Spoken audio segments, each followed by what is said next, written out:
आदाब, नमस्ते, सत श्री अकाल। मैं मुश्ताक काक ग्रेटर जम्मू वर्चुअल के पेज पर आप सबका स्वागत करता हूँ।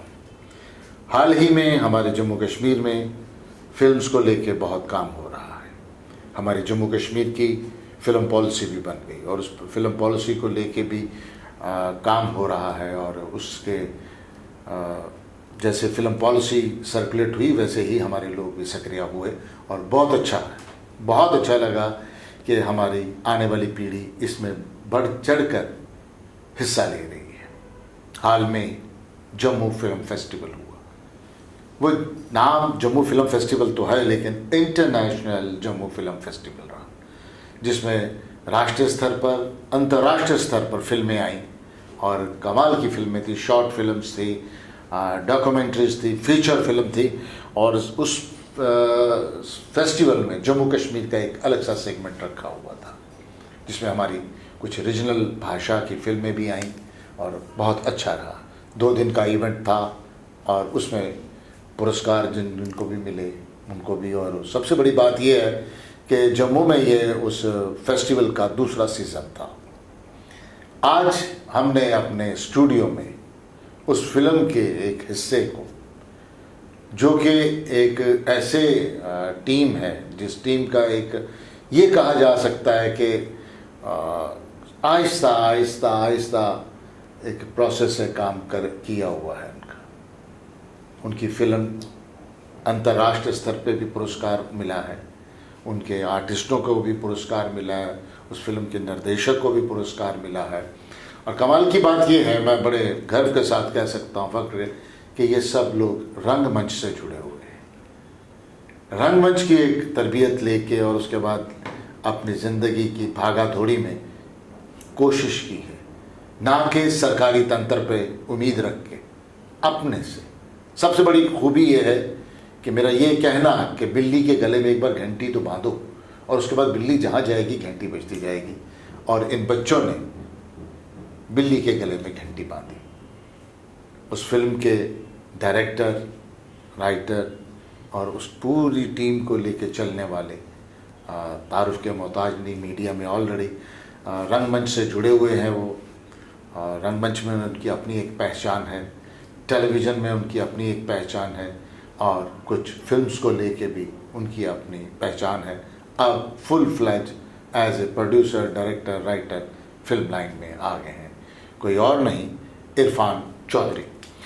इरफान चौधरी काफ़ी अरसे से काम कर रहे हैं, भद्रवाह से आए हैं और जम्मू में ये काम कर रहे हैं और काफ़ी देर से राष्ट्रीय स्तर पर भी इन्होंने रंगमंच के नाटक किए हैं, अंतर्राष्ट्रीय स्तर पे भी किए हैं। और इनकी फिल्म हाल ही में हंगर, एक बहुत अच्छी कॉन्सेप्ट को लेके जो इन्होंने फिल्म बनाई और बहुत कम लोगों को शायद इस फिल्म का मालूम है, शायद इसलिए नए लोगों तक पहुंच पाए कि इनका फोकस जो था वो शायद फिल्म पर ही फोकस रहा है। ये प्रेस नोट और उस मसले में नहीं रहा, पता नहीं क्यों। तो आज हम इसी सिलसिले में इनसे बात करेंगे। इरफान साहब, आपका आपकी टीम के साथ स्वागत है। आज हमारे साथ इरफान के साथ शाजी खान है। शाजी खान भी किसी तारुफ के मोहताज नहीं है। जम्मू में इनको हर रूप से जाना जाता है। जैसे मैंने शुरू में कहा कि रंगमंच से जुड़े हुए भी हैं और फिल्म टेलीविज़न के लिए भी काम किया है। हमारे साथ राधिका शर्मा, मेरे ख्याल फ्रेशर हैं आप इस लाइन में। तो फिल्म पहली बार करी है, शॉर्ट फिल्म, बट थिएटर करते 2-2.5 साल हो गए हैं। Okay, good, very good. तो हम फिल्म की बात शुरू करते हैं इरफान चौधरी से। इरफान साहब, मैं आपसे ये जानना चाहेंगे कि आपका सारा सफ़र हमारे सामने है, जम्मू वालों के सामने भी है, मेरे सामने भी है, ठीक है, आपके सामने ज़्यादा है। लेकिन ये फिल्म करने का आपको कैसे एक आया, मतलब मन में क्या किया, ऐसा क्यों लगा आपको फिल्म करने का? सर, आपको याद होगा 2010 में हमें एक प्ले के लिए अवार्ड मिला और वो आप ही के बैनर तले वो प्ले था अंत हाजिर हो, जिसके लिए हमें डीओ डायरेक्टर तपेश्वर और मुझे अवार्ड मिला था बेस्ट डायरेक्टर का।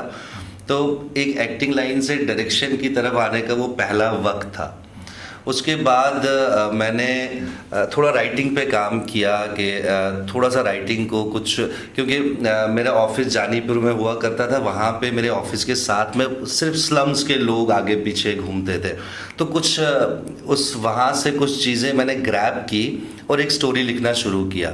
बट उस दौरान मैं बॉम्बे चला गया, बालाजी में काम किया, तो वो प्रोजेक्ट वहीं का वहीं रह गया। और 2016 में जब मैं वापस आया तो मेरे फादर साहब बीमार थे, तो मैं वापस आया तो उसके बाद मौका ही नहीं मिला कि मैं इस टॉपिक पे कभी सोचूं।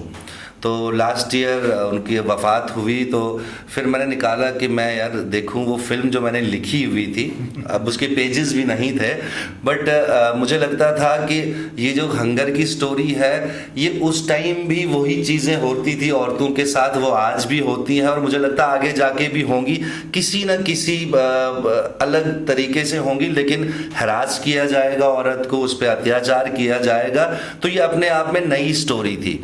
तो मैंने तो सबसे पहले अपने जो आस पास जो फैमिली के लोग हैं सबसे डिस्कस किया कि इस तरह की स्टोरी है, तो सबका कहना ये था कि ये बहुत ही सिंपल स्टोरी है, तो कोई फ़ायदा नहीं ये बना के, तुम अपना पैसा वेस्ट कर रहे हो। बट वो एक आवाज़ दिल से, कहते हैं ना कि दिल की पहली आवाज़ जो होता है वो सच्ची होती है, तो मैंने बोला नहीं मैं तो लेके जाऊँगा, ठीक है अगर स्टोरी सिंपल है, क्योंकि मेरी पहली लिखी हुई स्टोरी है, तो एज ए डायरेक्टर मैं कुछ काम कर सकता हूँ इस पर। ट्रीटमेंट तो आप चेंज कर सकते हो, हिंदी फिल्म्स में जो है लव स्टोरीज चलती रही हैं, आज भी वही प्लॉट है, लेकिन हर डायरेक्टर उसको अपने तरीके से, राइटर अपने तरीके से स्क्रीन पे दिखाता है। बस वो एक चीज़ थी। अब हम लोग का जो मेन इशू आया फाइनेंस का, तो मैंने और नितिका अग्रवाल जी मेरे साथ जुड़ी, उनको मैंने कॉन्सेप्ट बताया, उन्होंने, क्योंकि मैं उनके साथ जुड़ा हूँ काफ़ी साल से, तो उन्होंने और मैंने मिलके हमने इसकी शुरुआत की। आपने ये कहो कि आपको दिमाग में ये नहीं आया कि किसी सरकार की तरफ दौड़ें, जैसे अमूमन रहता है कि बस सरकार की तरफ चलते हैं, कुछ मदद लेते हैं, कुछ ये करते हैं, फिल्म पॉलिसी बन गई है सब। हालांकि फिल्म स्टार्ट करने से पहले ही फिल्म को पॉलिसी जो है वो ग्राउंड पे आ चुकी थी, बट मुझे लगा नहीं शुरुआत, क्योंकि अगर देखो सर, मैं ये समझता हूँ कि जो लोग सब्सिडी और उसके चक्कर में रहते हैं ना, वो मेकर कभी नहीं बन सकते। मेरा अपना ये मानना है, अगर आप मेकर हो तो आप कभी इन चीज़ों पे नहीं है। लोगों ने अपने घर के बर्तन बेच बेच के फिल्में बनाई हैं, प्लेज किए हुए हैं, तो एक ये रंगमंच जो हमसे ना सेक्रीफाइसेस मांगता है, तो मुझे था कि नहीं, मुझे नहीं जाना, मुझे एक फिल्म बनानी है, क्योंकि मेरे को एज ए डायरेक्टर कोई भी अपने प्रोडक्ट पे काम नहीं करने देगा। अपने आप को प्रूव करने के लिए मेरे पास सिर्फ एक ही रास्ता है, जो फिल्म का, जो मैं बना लूँ, फिर चाहे स्टोरी जैसी मर्जी हो। अगर मैं डायरेक्शन का काम अच्छा करता हूँ तो मुझे सराहाया जाएगा, राइटर का काम अच्छा किया होगा तो सराहाया जाएगा, बस वो एक सोच थी। इसके बीच में आपको मेकिंग करते हुए किन किन चीज़ों का वो, मतलब कहते हैं ना चैलेंज, मैं प्रॉब्लम नहीं बोलूँगा, प्रॉब्लम हो तो हर चीज़ में, चैलेंज क्या था आपको ये फिल्म बनाने के लिए? चैलेंज ये था, पैसे को छोड़, हाँ, चैलेंज ये था एक अच्छी टीम बनानी जो पैसे के लिए काम ना करे, जो जुड़े इस फिल्म के साथ, क्योंकि फिल्म का जो थीम ही ऐसा था कि हमें स्लम्स में शूट करना है, मतलब ऐसी सिचुएशंस, और यहाँ तक कि हमारी जो मेन लीड हीरोइन है, कुछ सीन्स का मैंने इसको भी नहीं बताया था कि इसमें इस तरह की कुछ सीन्स हैं। मैंने कहा अगर मैं इसको बता दूंगा तो शायद ये मना कर दी, क्योंकि उससे पहले मैं कुछ लोगों को अप्रोच कर चुका था और मैंने स्क्रिप्ट डिस्कस की थी, तो उन्होंने स्ट्रिक्टली मना किया। तो चैलेंजेस रहते ही हैं एज सच, बहुत गलतियाँ भी हुई, उन गलतियों को हमने सेकंड शेड्यूल में जो है उनको सुधारा, लेकिन मेरे लिए एक लर्निंग प्रोसेस था और मैं सिर्फ सीखने के लिए ये फिल्म बना रहा था। अल्टीमेटली सभी लोगों ने अच्छा काम किया, तो हमें इंटरनेशनल लेवल पे भी बेस्ट फिल्म का अवार्ड मिला, अभी हमें जम्मू फिल्म फेस्टिवल में भी बेस्ट फिल्म का अवार्ड मिला। तो इसका मतलब सब ने अपना काम ईमानदारी से निभाया। मैं ये बिल्कुल चाहूँगा इरफान साहब कि इस फिल्म को सबसे पहला पुरस्कार कहाँ से मिला, और ये सबसे पहले ये फिल्म कौन से प्लेटफॉर्म पे गई? मतलब मेरा प्लेटफॉर्म ये नहीं ओटी वाला प्लेटफॉर्म, नो, जो फेस्टिवल का प्लेटफॉर्म रहा, उस जर्नी के बारे में बताएं, कहाँ पे क्या क्या और आपको क्या क्या पुरस्कारों से नवाजा गया? सर जब फिल्म बनी तो मैं इसको YouTube और Facebook पे ज़ाया नहीं करना चाहता था 500-5,000 व्यूज़ के लिए और फिर लाखों फेक व्यूज़ के लिए, कि मैं उस पर्पज़ के लिए बनाई ही नहीं थी मैंने। एक फिल्म फ्री करके एक वेबसाइट है जहाँ पे आपको वर्ल्ड्स के सारे फेस्टिवल, जिसमें फ्री फेस्टिवल्स भी हैं आपके पास और पेड भी हैं, तो मैंने फ्री फेस्टिवल्स को ही चुना सबसे पहले, क्योंकि फ्री फेस्टिवल्स ना हमेशा जेन्युइन रहते हैं, क्योंकि वो आपसे ले नहीं रहे हैं कुछ। तो सबसे पहले जो मेरी अचीवमेंट थी, जिस तरह यहाँ पे NFDC है, एक बहुत बड़ी संस्था है जो फिल्म फेस्टिवल जो है हैंडल करती है, यस, ये नेशनल फिल्म डिवीजन, वैसे ही लिफ्ट अप ग्लोबल करके एक संस्था है जो ऑल ओवर वर्ल्ड जो इंटरनेशनल लेवल पे फिल्म फेस्टिवल्स कंडक्ट करती है, हर किसी के साथ कोलैबोरेट करके। तो सबसे पहले पाइनवुड स्टूडियो इंग्लैंड में एक हफ्ते के लिए हम लोगों की फिल्म लगी, वहां पे स्क्रीन हुई, टिकटिंग शो हुआ, यहाँ तक कि उन्होंने मेरे को आने जाने और रहने का भी कहा कि खर्चा सब वो उठाएंगे, बट उस वक्त जो है कोरोना का टाइम था तो वो चीज़ हो नहीं पाई। उसके बाद उन्हीं कुछ फेस्टिवल्स कोरोना की वजह से हम लोगों के डिले हुए, तो अभी रिसेंटली लास्ट मंथ हमें वाटरफ्रंट इंटरनेशनल फिल्म फेस्टिवल से best film, best director, best cinematographer और special jury award background music के लिए मिला। उसके अलावा फिल्म को official selection Nigeria women's film festival में ऑलरेडी गई हुई है। तो बहुत सारे ऐसे फेस्टिवल्स हैं, क्योंकि कोरोना के बाद वो सब रुक गए और धीरे धीरे वो फेस्टिवल्स आ रहे हैं। जम्मू का बताइए कि जम्मू में आपको क्या क्या? जम्मू में क्योंकि आप जम्मू में हुआ और आप बिल्कुल पता नहीं कहाँ थे क्या थे, एक दौड़ तो आप भी अपना जम्मू में आपको क्या जम्मू वाला वो मेन फेस्टिवल जो भी हुआ, जम्मू फिल्म फेस्टिवल, उसमें आपको क्या क्या पुरस्कार मिला? वो मैं पहले तो जो जम्मू फेस्टिवल हुआ तो ये तो हम लोगों के लिए एक बूस्ट था, और कहीं ना कहीं हम लोग अंडर प्रेशर भी थे कि होम पिच ना बहुत ज़्यादा डेंजरस होती है, क्योंकि मैंने हो सकता है मैंने 50 फेस्टिवल्स में फिल्म भेजी, उसमें से 40 फेस्टिवल्स में नहीं आया कुछ भी और किसी को पता भी नहीं है, बट ये हमारा घर था, हर एक इंसान जानता था, बहुत सारे लोग फिल्म्स देखने आए, तो कहीं ना कहीं अंडर प्रेशर थे, बट ऊपर वाले ने इज्जत रख ली। हमें बेस्ट शॉर्ट फिल्म जो है नेटिव कैटेगरी में मिली, best actor Shaji Khan, most promising actor और मोस्ट प्रोमिसिंग एक्ट्रेस जो है राधिका मिली। ये 3 अवार्ड्स हमें शॉर्ट फिल्म कैटेगरी में मिला है। आप तीनों को बहुत बहुत बधाई। Thank you sir. Shaji ji sir. As a actor, sir, as a actor मतलब मंच का ये नहीं था, और इस फिल्म में जो आपका कैरेक्टर था जी, जो आपने परफॉर्म किया, वो जितना आपने मंच पे किया उसका मेरा ख्याल कंट्रास्ट में ही कुछ ऐसा था जी सर, जो मैं समझता हूँ, जो मेरी छोटी सी सोच है समझने की। मैं इतना नहीं जानता, लेकिन जितना जानता हूँ उसके तहत मैं ये कहता हूँ। देखिए, एज ए एक्टर आपका क्या लड़ाई थी, क्या जंग थी इस कैरेक्टर को लेके और फिल्म को लेके? सर जहाँ तक कैरेक्टर की बात है तो ये कैरेक्टर इरफान भाई ने अभी से नहीं, मुझे इसको देखा जाए तो ये इनकी ही मेहनत है, क्योंकि ये अभी से मुझे इन्होंने ये तैयार नहीं करवाया। 2012 में मैंने ये 2012 में सबसे पहले एक शॉर्ट फिल्म बना रहे थे, तब अनफॉर्चुनेटली कि वो कंप्लीट नहीं हो पाई थी, और तब भी उन्होंने मुझे यही कैरेक्टर दिया था, हालांकि स्लाइटली मतलब इसके जैसा ही था, समथिंग लाइक दैट। और जहाँ तक कैरेक्टर प्रिपरेशन की बात है कि मेरा ये मानना है, और गुरु ने भी हमेशा यही सीखा है, आप लोगों से भी सबसे यही सीखा है कि जब भी आप कोई मूवी करते हो या कोई भी आप नया कैरेक्टर पकड़ते हो तो हमेशा ज़ीरो से शुरू करना है, क्योंकि जब तक आप ज़ीरो से शुरू नहीं करोगे तो आप तब तक वहाँ पे शायद उस चीज़ को समझ नहीं पाओगे या उस चीज़ तक पहुँच नहीं पाओगे। तो हमेशा से कोशिश रही है ज़ीरो से ही शुरू करना। और सबसे अच्छी बात थी कि बड़े भाई साथ थे, सीनियर साथ थे, उन्होंने कुछ डायरेक्टर्स होते हैं ना कि वो आर्टिस्ट को ना बांध देते हैं, वो कहते हैं कि मैंने खुला छोड़ दिया। हाँ, वो कहते हैं कि नहीं भाई इतना रहना है, बस ये इधर से आगे मतलब ये नहीं होना चाहिए, कुछ इम्प्रोवाइज भी कर। हाँ। तो इरफान भाई की सबसे अच्छी ये बात थी कि वो मुझे ये बोलते थे, तुझे क्या बेहतर क्या लग रहा है, तुझे तू कर, तेरे को मैं खुला छोड़ रहा हूँ, तुझे जैसा फील हो रहा है, जो तू फील कर रहा है तू कर। हाँ, जहाँ पे जैसे कुछ जो कि काफ़ी मेरा मशहूर हो रहा था, कल जब अवार्ड मिला सारे बोल रहे थे मैं शराब भी नहीं हूँ, वो पर्टिकुलर लाइन भी उन्होंने स्पेशली मुझे दी थी कि तू यही बोलेगा, ये लाइन तूने बोलनी ही बोलनी हर बात में।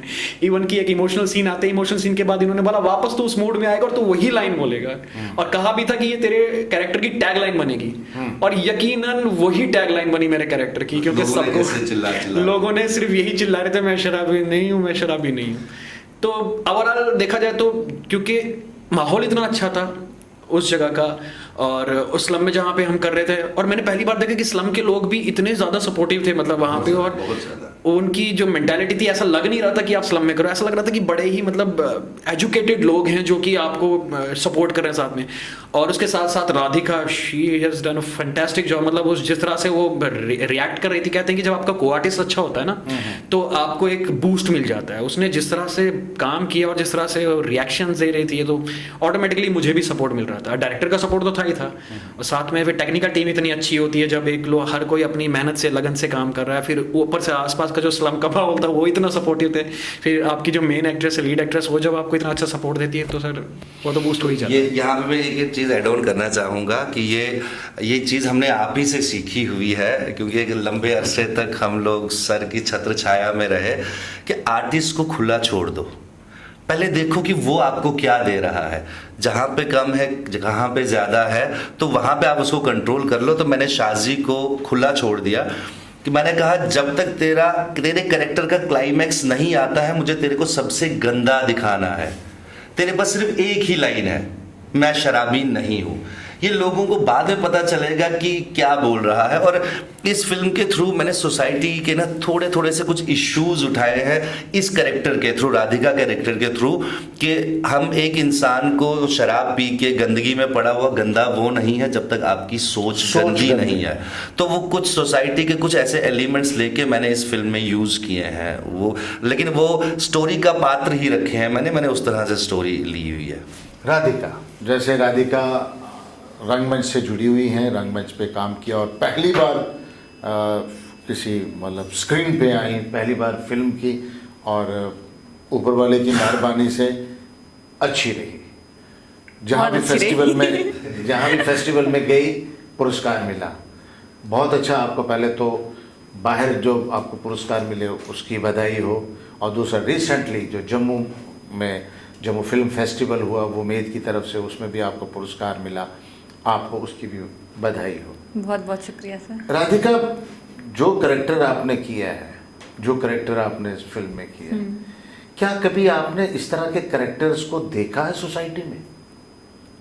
हाँ सर, देखा है। मतलब एक होता है ना कि कुछ लोग आपके मतलब आपका जो नजरिया है उससे बस नीचे रह जाते हैं, होते वही हैं, जब तक आप गौर ना करो तब तक नहीं दिखते।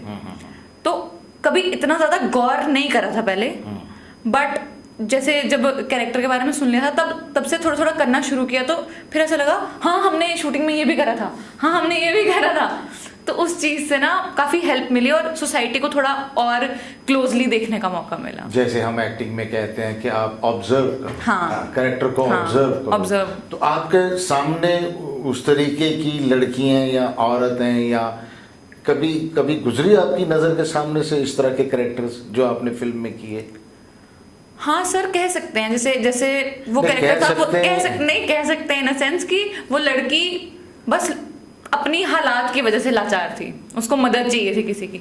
तो उस हिसाब से मैं कई लोग दिखते हैं जो शायद हमसे मदद मांगने नहीं आते, बट कहीं ना कहीं जाते होंगे और उनकी आंखों में वो लाचारी दिख रही होती है कि मदद तो इन्हें चाहिए, बट वो उसी से मांगेंगे जिस पे उन्हें भरोसा है। आगे वो मदद कर सकते हैं या इस फिल्म के अकॉर्डिंग जाएंगे तो अलग बात आ जाती है। इस फिल्म की जो बात करूं तो बहुत रियलिस्टिक चीजें ली हैं मैंने, कि आप कहीं पे भी रेड लाइट पे गाड़ी रोको और नॉक करते हैं और आपसे भीख मांगी जाती है, बट उसके पीछे की हम स्टोरी नहीं जानते, कौन जेन्युइन है कौन नहीं है, वो चीजें भी दिखाने की। देखिए, उसमें सीधा राधिका ये है कि हम जहाँ हम रह रहे हैं, हम जम्मू में रह रहे हैं, हम दिल्ली जाते हैं तो वहाँ की लाइफ अलग है।